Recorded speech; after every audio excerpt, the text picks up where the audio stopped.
Hello, everyone, and welcome once again to another episode of Leading People. I'm your host, Choong from EngageRocket, the fastest growing people analytics tech company in Southeast Asia.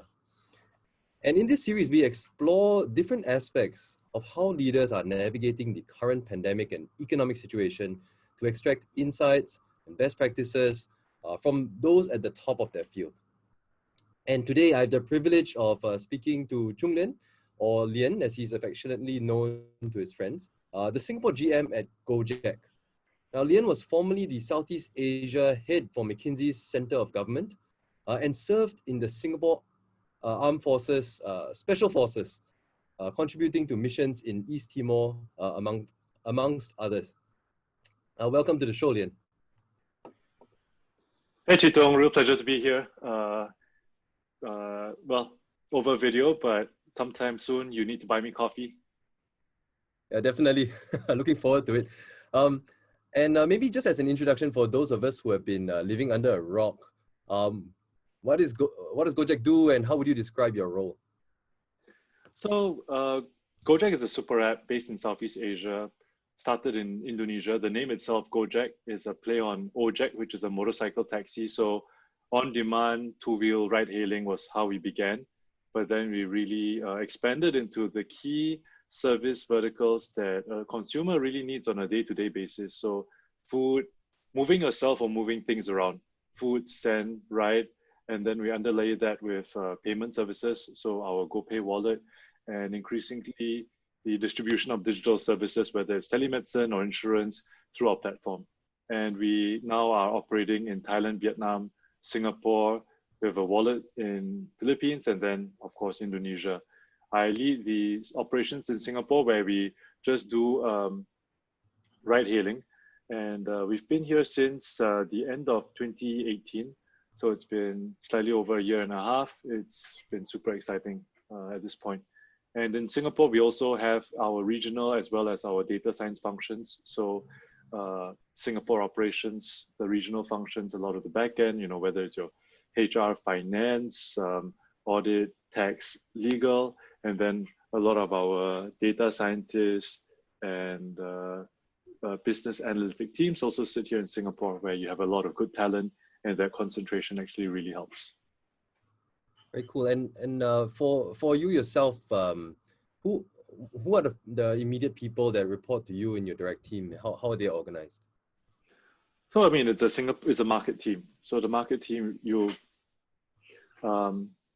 in any sort of these platforms, there's obviously an ops team. Then there's a central, what we call a marketplace team that deals with balancing the supply and the demand.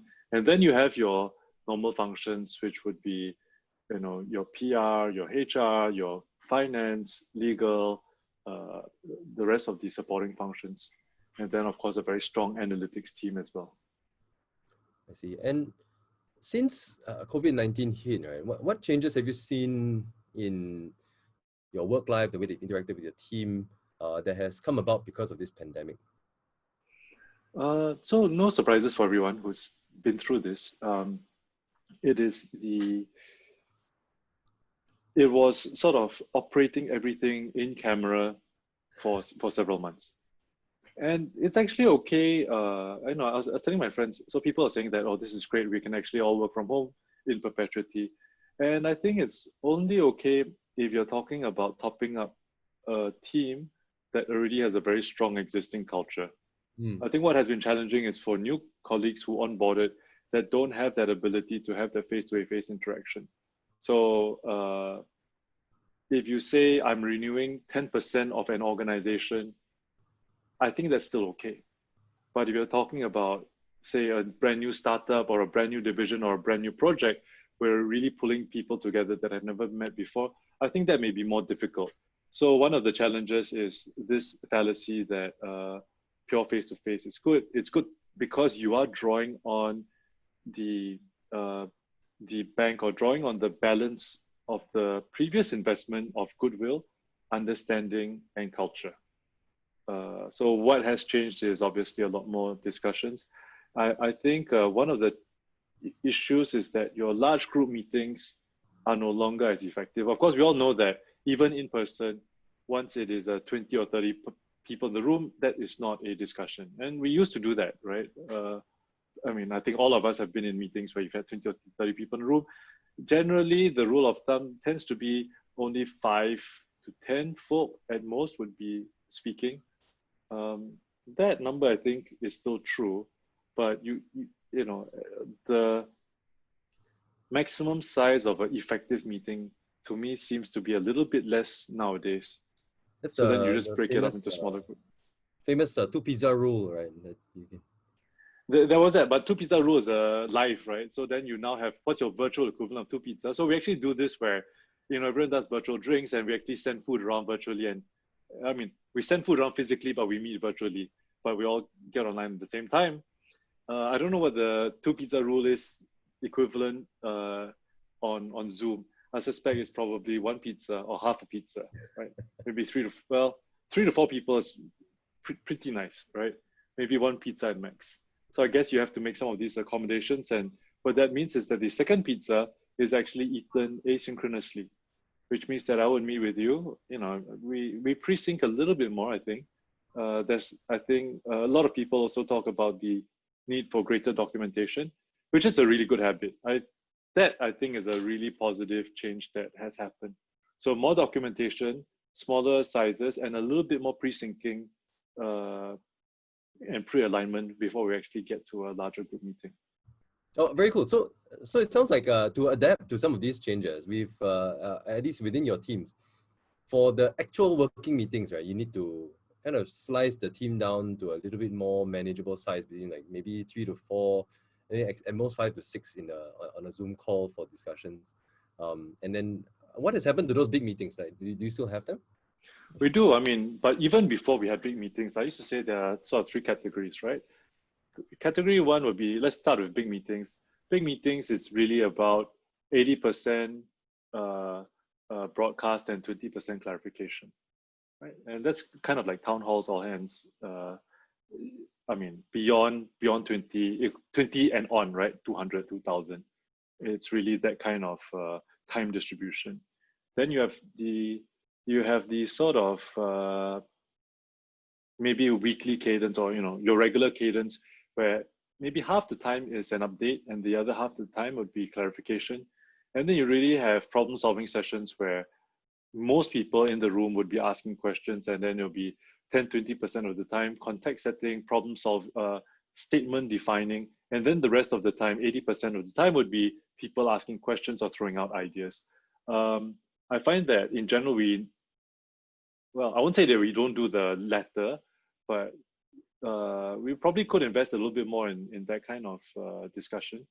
But also maybe there are a few problems that are just so blue sky that you don't already have some pre-hypothesis coming into the conversation. But I mean, I tend to enjoy the, okay, let's just talk about a problem and figure out where we might want to go. Do we even want to go, right? So let's just even talk about the problem. So 3 kinds of meetings. We still have the big ones for sure. I don't think that these dynamics change, even if it is in camera. And do you find that for the last category, the problem solving types of meetings, I know like a lot of people like whiteboards and stuff like that.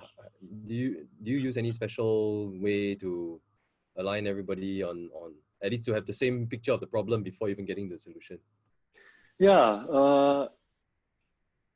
So I mean, we are on Zoom right now, and Zoom is also what we use internally. I've tried hooking up my iPad, but the problem is that it doesn't actually allow the whiteboarding function. So you either Zoom's whiteboard isn't great yet. So I would love to have a better whiteboard function. So in lieu of a proper whiteboard where you can actually draw diagrams, I think what we use to just keep people focused is sharing a common Google Doc, right? So then at least as you're speaking, we can kind of, it's all text, which is better. All text is better than pure verbal, just in terms of focusing the mind on a specific topic, but not as good as a whiteboard. So I would love to have a better whiteboarding function, or be able to dial in my iPad onto, I've tried, right? Dial in my iPad to the call and then have my iPad be the one that is sharing screen. Yeah, same issues. Pretty much everywhere we struggle with that as well. Um, have you had to change your people management style during this time to help your team be more productive? I think there are two things. I think there are two things that uh, sorry, slight interruption there. Two things that probably I've had to adjust slightly. The first is everyone talks about not having a separation between um, work and life, and forcing not the right word, but people also won't take breaks. You can encourage people to take breaks, but it's one of these why regulations are useful. Regulations are useful because it prevents an arms race, right? If it's mandated, then all your manufacturers will do it. If you mandate a leave, then everyone will do it. If you actually make it voluntary, many of the colleagues won't actually take their leave. So I think one of the things is just trying to program in a few more breaks for the team. Either a no meeting, kind of like today is a public holiday, right? So either you do a no meeting day or block out some of this stuff. So that's probably one of the small things which we are trying to do. The other is, like I said earlier, around making meetings more effective, just more pre-syncing with colleagues. So it also helps in the communication. May not be, I won't say it's not effective, but I think that's part and parcel of how we have to operate under this condition, where you just have to repeat a few more messages in a smaller group, because then you also get views in a richer, deeper way.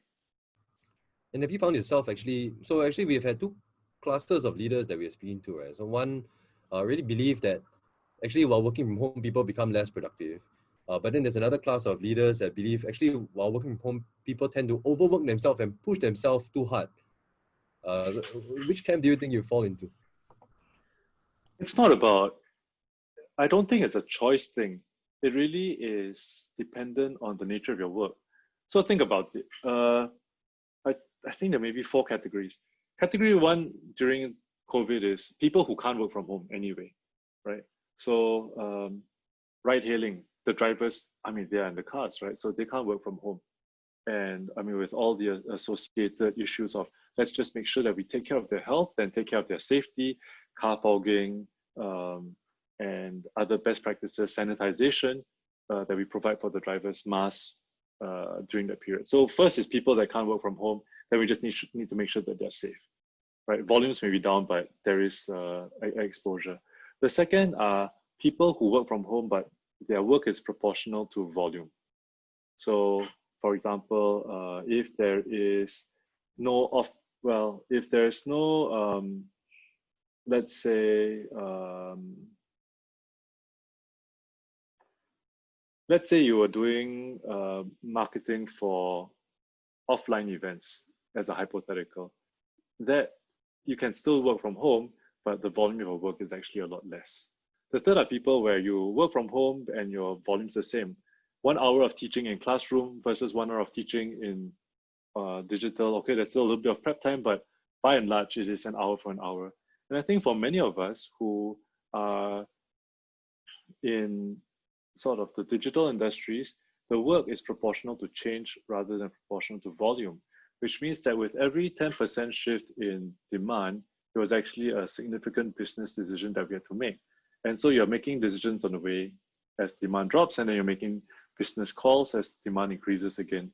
And so for many of us, the work has increased. So it's not whether you are more efficient or less efficient working from home. There's some personal preference there, but I would say it's really around the nature of your work and the nature of the business, nature of your role. Maybe give one extra example there is I was reading about Nintendo. It was interesting, right? Nintendo has been very successful during this period because everyone is looking for digital entertainment, but the creatives there were saying, if we can't actually meet face-to-face to design, it's actually going to be very difficult for that full creative process to unfold.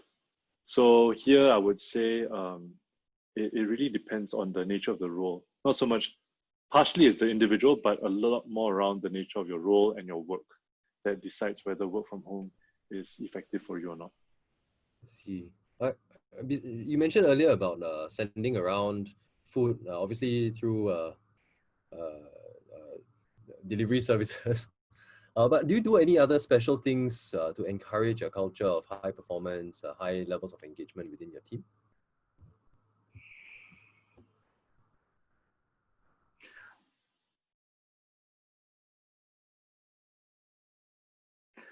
I would say that the practices, even pre-COVID, should be no different, right? Which is high performance is, or rather, I mean, let's talk about leadership management and overall, how do you get the best out of your team? Is there a clear vision? Is there alignment? Is there a sense of ownership? Do people believe in it? Do they know whether their efforts actually support it? All of that doesn't change. So, but if you talk about tactically, um, is there a difference in holding people accountable now versus then?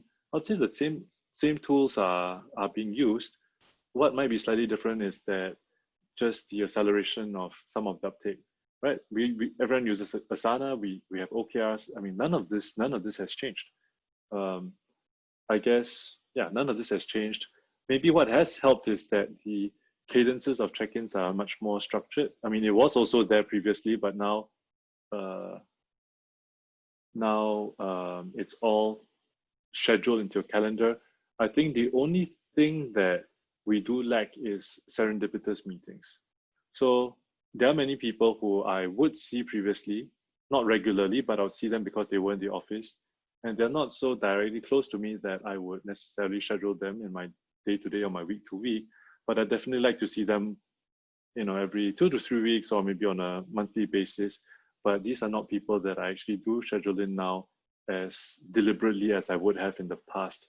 So maybe that is the one thing that I feel I am lacking a little bit, where these are colleagues who are slightly more distal to my day-to-day requirements that I don't see because I am not in the office with them anymore.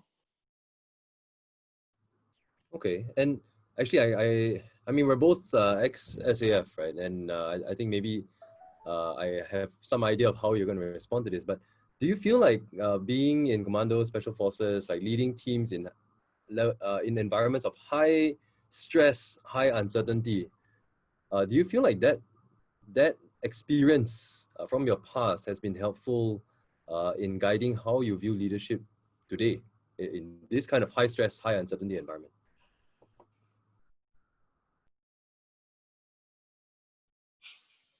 Yeah,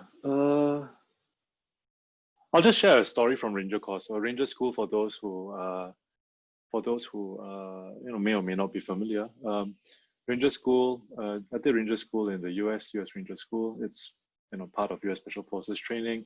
You go through 60 odd days of no food and minimal food, minimal sleep. We're talking about 2 to 3 hours of sleep a day, one meal a day, 1,000 calories, and you're burning several fold that. You're carrying a pack that is almost 2/3 of your body weight, and uh, people lose 15 to 20 kilos over the course of that 2 months. So it's pretty intense. And the two things you learn there, first is you learn about leading self under conditions of extreme privation and hardship.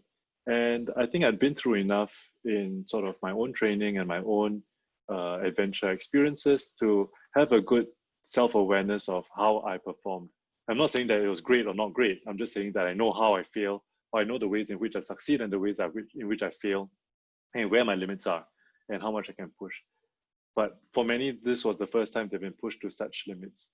And the second is, how do you lead others when they're equally tired? And I remember there was a day when I was trying to, where I was briefing. There was one of these exercise scenarios where I was briefing somebody, and that person literally keeled over because he fell asleep. I was talking to him halfway, and then he literally just, Oh my gosh. right. And I mean, that was just how fatigued he was. It was he literally collapsed halfway through. I was thinking, wow, it's not so much that I was boring, but I think everyone was very fatigued and very tired. So when you go through experiences like that, and you really get a sense of what you can control and what you can't control. It's that old adage about control what you can or make peace with what you can, because and make peace with what you can't control, and control what you can, right? Wisdom is accepting what you know, is that old homily. And I say that that sense of equanimity, that sense of balance also helps a lot. That, okay, this is controllable, this is not controllable, this is also very high uncertainty, which means that my cone of uncertainty is very large. My planning parameters and my scenario planning, I mean, everyone obviously has huge, everyone in this world obviously has had a lot of scenario planning around high, medium, low. It seems to be definitely not a V recovery. So I mean, there's a lot more work, right? But then you just balance to say, okay, you know, which one is the most important, and you don't sweat the small stuff. Be as human as you can. You don't sweat the small stuff, and you control what you can. The problem is that the big stuff that you're trying to sweat may not be things that are controllable. But I'd say none of this is rocket science, right? All this is very emotional. So I'd say a lot of the response is really emotional, first on self and then with others. And if you can sort of manage your own emotions, then you would, calm is contagious, but so is not calm. So calm is contagious, and when you have that, then hopefully you can provide that calm for the rest of the team as well. That's a really good point, actually. So that self-leadership first, self-awareness, self-leadership, before you can lead others. Wanted to add one thing there though, which is when I say, so it comes to mind as we're speaking, when we say calm is contagious, or even, you know, good attitudes are contagious, you realize that your transmission cycle is, your transmission effectiveness is a lot less, again, in camera, right? Precisely because we are human, we're very emotional, we're very social, and that's why we can't be in contact, because obviously of how COVID spreads. But any of your positive energy is difficult to pass along. Negative energy, maybe it might be dampened, but you know, we also tend to dampen negative energy when we are meeting people as well. So I'd say net the circulation of the loss of positive energy, I think, is a bigger loss than the dampening of negative energy. So there has to be really deliberate efforts to do this. So when they say over communicate, actually what you know, during this period, one of the advice is always over communicate and so on and so forth. I'd say it's because we lose all these non-verbal cues and all the socialization. And this is why you either send people things, you write more emails, you find different ways to compensate for it. Yeah, that's a really good point, because negative energy has a natural attenuator, even in person, right? Whereas positive energy now is unnaturally capped with the screens, right? Yep. Wow. I don't think anyone has given that perspective before. So very, very interesting. What is one mistake that you've made in the past as a leader that you've learned from and corrected effectively? Just one. Well, many. The one that most comes to mind, I guess.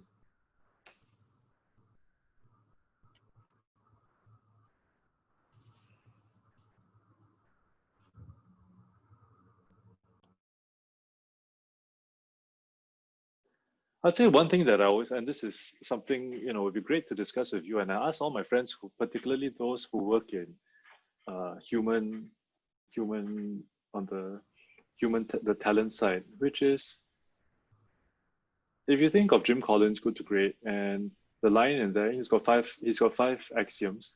One of them is get the right people on the bus and put them in the right seats. And I think about that a lot. And sometimes you don't get the right people on. And a false positive is much worse than a false negative. It's the same like selecting as SOH, right? A false positive is much worse than a false negative, because the false negative will go on and do other good things in life, and so it's actually not so much a short change for the person, but false positive actually is probably challenging for any organization. And then second, you need to make sure that you get them on the bus. And third, you need to keep them as well. So it's the perennial questions of recruiting, rewarding, retraining, and retaining. And I mean, I don't know what the secret code to that is.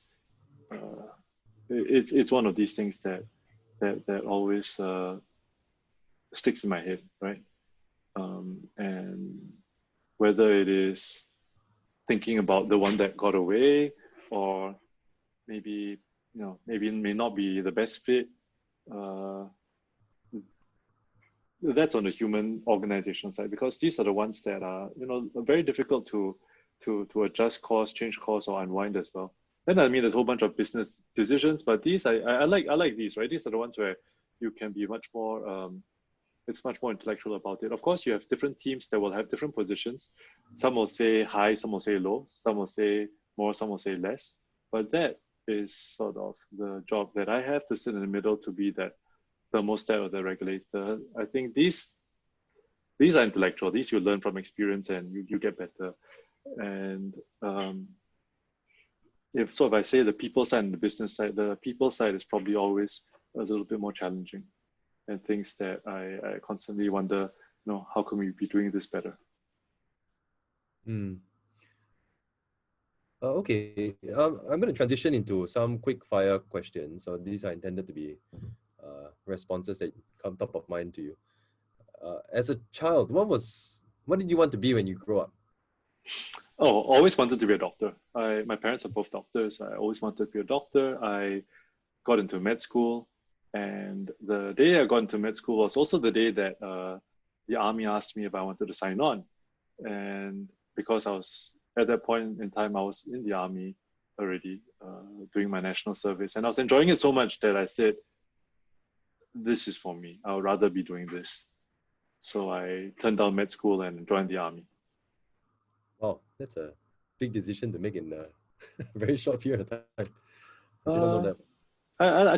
I tell, so later on, when I was in charge of training officer cadets, and I would often tell them, for those that were thinking of signing on, I would tell them, this is probably the first or the most major, the first decision you will make of your adult life. And of course, you want your parents' blessings, and you want sort of affirmation from others, but you first have to decide for yourself, is this, because it's not, I'm a little bit shy of using the word calling, but I would say that joining the military is something that is not for everyone. And I'll be the first to try to dissuade people from doing it. But if you like it, you appreciate it, and the values resonate with you, the mission and the purpose resonates with you, then give it a shot. Right? And it will be the first adult choice you make. And that was the first adult choice I made. I feel, right? It was probably the first adult choice I made. Oh, super interesting. What was the book or books that most greatly influenced your life? I don't know. I mean, there's so many of them. I'd say probably the last thing I read. I've got a short memory, so I've got enough in my memory working buffer for just the last book I read. So whatever the last book I read is the thing that I'll talk about for a while until I read the next book, and then something else comes to mind. I was just reading Chris Wiley's book. I won't give the title of the book because it's not the title's not very polite. It's I mean, the title itself is written with, you guys can go Google it, right? Chris Wiley. It's about Cambridge Analytica. And you think circa 10 years ago, when the design, delivery, segmentation, understanding of the mapping of personality types to behaviors, mind-blowing, just in terms of the sophistication and pushing the boundaries of traditional marketing and tying that to deeper scientifically grounded personality archetypes to predict. I thought, wow, that was a really good extension and pushing of boundaries in terms of how we think of shaping and shifting behavior. Because if you move back a little bit, Taylor and Sunstein talked about nudge, and nudge is shaping and influencing the design architecture to move people to in a certain way that is not coercive. Here is essentially the same thing, right? Advertising is not coercive. I mean, and it's not even deceitful. I mean, part of it may be misrepresentation. So misrepresentation in advertising has been around for a long time, bait and switch. That is just pure falsehoods. But somewhere in between, we're just talking about shifting mass behavior or shifting public opinion on mass. That is relatively subtle, but with a huge impact, right? If you talk about moving the central moment of a distribution a few points, that's huge. Yeah. So I kind of sort of draw reference between what Cambridge Analytica did on shaping public opinion and nudge, which shapes sort of design choice, and both in ways that are not coercive but have big impact on the population. So kind of interesting for me to think about. Yeah, very cool. Okay, last question. What advice would you give to a smart, driven, first-time manager about to lead their team for the first time? And also importantly, what advice do you think that they should ignore? Because there's a lot of management advice being thrown around, especially in random blog posts on the internet. I don't know, man. I mean, I think the older I get, the more Not that old yet. Well, the older I get, not old yet. You're right. Older I get, even though I'm not old yet. Sort of the more what's the term I'm looking for? I get a little bit more sanguine or a little bit more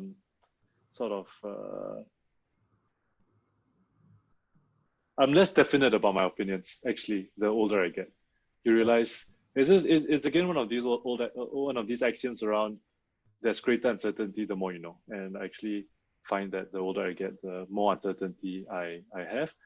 But if you're saying someone who's newly out and newly leading teams, I would probably err more on the side of listening and understanding to what the challenges of the teams are, right?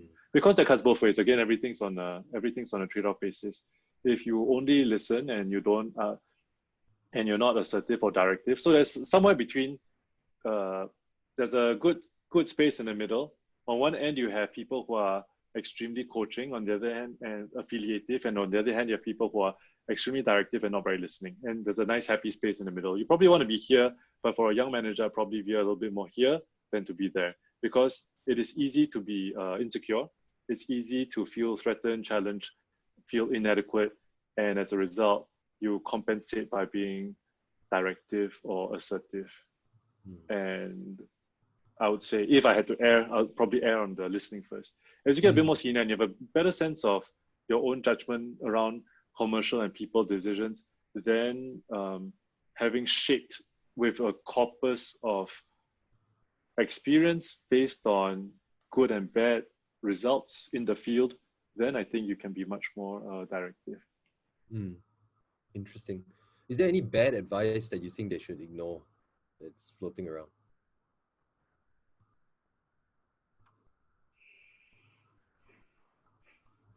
Absolutely ignore absolutes. No, I mean, really, management is so much of an art, but there's a lot of good science out there. There's a lot of good best practice. And if you at least just get to just follow the best practice, it will go a long way. Or at least it'll go some way. And then the rest of it is, half of it is your innate motivations. Do I care about you, and do I want you to succeed as a person? Do I care about the team, and do I want this team to succeed collectively? Am I able to make hard decisions? Because caring about you doesn't mean that I don't make hard decisions about you if I need to, right? So these are things that will be huge tensions. And sometimes you do need to make hard decisions to save the business, or save the person, or save the team, whatever the case might be, or to save the long run versus the short run, or to save the short run, because if you don't save the short run, you don't even have a long run. There's no cookie cutter to that. Everyone will have a different situation. So any bad advice? No,